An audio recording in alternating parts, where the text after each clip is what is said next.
એ મારી બોન દીકરી મારી ગાય કુવા છે બાબુ ભુવા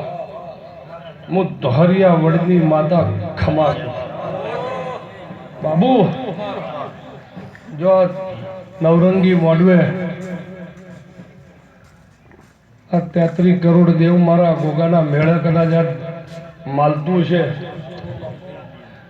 બાબુ મારી પંચો ભુવાજી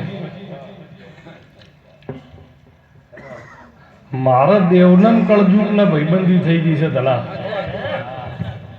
તમારા માણસોના કળજુગના આડવેર હાચી પણ મારા મજા આવી છે પણ ભો ખેરવાના ઢોલી ભાડો વડોદરાના મહેમાનો ભાઈ સંજય 5 વર્ષ મારા ગોગાની તિથિને પૂરા થાય વસંત પંચમીનો દાડો કાલ દાડો છે એટલે મા મહિનાની અજવાળી સટતા વરણે મારા જોજીના વાજી રહ્યા છે અત્યારે